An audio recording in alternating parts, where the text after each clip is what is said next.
सुबह वक्त था। आसमान पे सफेद बादल छाए हुए थे। रेश अपने घर के बाहर खड़ा था, अपने छोटे छोटे पैरों से बर्फ जैसी ठंडी मिट्टी को फील कर रहा था। ठंडी हवा चल रही थी और रेश की आंखों में चमक थी।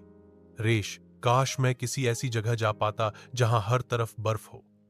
बर्फ के पहाड़, बर्फ के जंगल, बर्फ के घर। तभी पीछे से आवाज आई, रेश, रेश। रेश ने पलट कर देखा। उसका प्यारा दोस्त खरगोश छलांग लगाते हुए आ रहा था। खरगोश, तू यहां क्या कर रहा है? सुबह सुबह सपने देख रहा है क्या? रेश, सपना नहीं खरगोश, एक प्लान। आज हम एक नए एडवेंचर पर चलेंगे। खरगोश, एडवेंचर? कहां? रेश, एक ऐसी दुनिया में जो सिर्फ बर्फ से बनी हो, स्नो वर्ल्ड।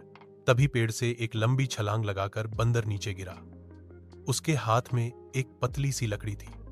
बंदर, मुझे भी ले चल। स्नो वर्ल्ड कैसा होता है? रेश, जहां आसमान से बर्फ गिरती है, जहां हर जगह सफेद सफेद चमक होती है। वहां के पहाड़, पेड़ और मकान सब बर्फ के होते हैं। बंदर, वाह, वहां तो मैं बर्फ के गोले बना के तुझे मारूंगा। खरगोश, और मैं बर्फ पर फिसल कर मैं करूंगा। रेश हौंस पड़ा। तो चल, तैयार हो जा, हम निकलते हैं। जादुई दरवाजा। तीनों ने अपने छोटे बैकपैक लिए और निकल पड़े। लंबे जंगल से गुजरते गुजरते वो एक बड़े से पत्थर तक पहुंचे। उस पत्थर के पीछे एक चमकता हुआ नीला दरवाजा था, एक जादुई गेट जो हल्की सी रोशनी छोड़ रहा था। खरगोश, रेश, यही है ना वो जादुई दरवाजा? रेश, हां, इस पर लिखा है जो दोस्ती और हिम्मत रखेगा वही अंदर जा पाएगा। बंदर, फिर तो हम ही जाएंगे क्योंकि हम तीनों सबसे अच्छे दोस्त हैं। रेश ने गेट को छुआ। अचानक चमक फैल गई, तेज हवा चलने लगी और वह द्वार एक घूमने वाले चक्रव्यूह की तरह बन गया। तीनों जोर से खींचे गए। वो हो! तीनों जोर से चिल्लाए। आंखें बंद करके वे हवा में घूमने लगे।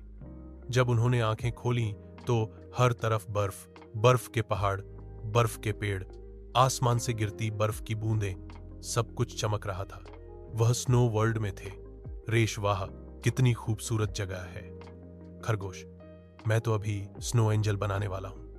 बंदर ने बर्फ का गोला बनाया और रेश पर फेंक दिया। रेश ने भी वापस फेंक दिया और शुरू हो गई बर्फ के गोलों की लड़ाई। तीनों हंस हंस कर गिर पड़े।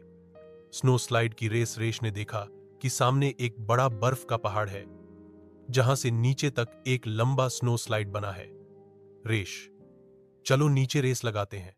तीनों ने स्नो स्लाइड पर छलांग लगाई। फिस! एकदम तेज रफ्तार से वो नीचे जा रहे थे। बंदर, पकड़ के बैठना, मैं जीतने वाला हूं। लेकिन बंदर बीच में गिर गया और बर्फ में उलट गया। खरगोश तेज निकल गया, पर एंड में रेश सबसे आगे निकल गया। रेश, मैं जीत गया। जादुई स्नो फॉक्स। स्नो स्लाइड के नीचे उन्हें एक चमकता हुआ सफेद स्नो फॉक्स मिला। उसकी आंखों में नीला नूर था। उसने कहा, स्नो फॉक्स, तुम नए हो। अगर तुम स्नो क्रिस्टल चाहते हो तो एक पहेली का जवाब दो। पहेली थी, मैं बिना पंखों के उड़ती हूं, बिना पैरों के चलती हूं, बिना मुंह के बोलती हूं। बताओ मैं कौन? तीनों सोचने लगे।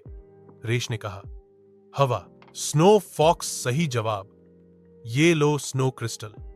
उसने एक चमकता हुआ क्रिस्टल दिया जो आगे काम आने वाला था। फ्रोजन लेक और आइस ड्रैगन आगे बढ़ते हुए वे एक जमे हुए झील पर पहुंचे।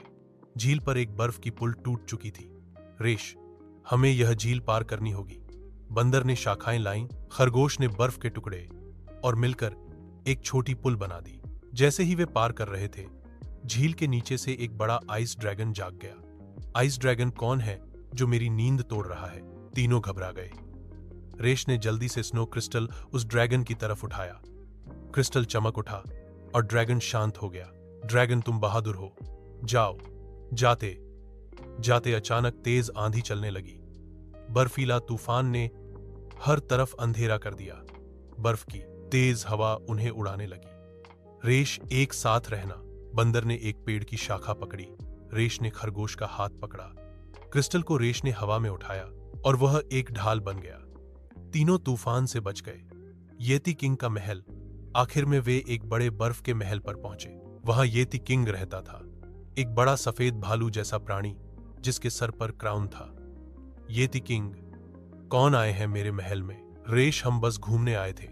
येती किंग हंसा। जो स्नो क्रिस्टल लेकर आया है वो मेरे मेहमान हैं। उसने तीनों को स्नो फ्रूट्स दिए, गर्म कपड़े दिए और एक हीरो ट्रॉफी भी दी। येती किंग, तुमने दोस्ती और हिम्मत दिखाई, तुम स्नो वर्ल्ड के हीरो हो। तीनों खुशी से चिल्लाए। या वापस आने से पहले येती किंग ने कहा, याद रखना, असली जादू दोस्ती का होता है। दोस्ती का जादू। तीनों दोस्त अपने घर लौट आए। उनके दिल में एक ही बात थी, दोस्ती और हिम्मत से कोई भी एडवेंचर जीता जा सकता है।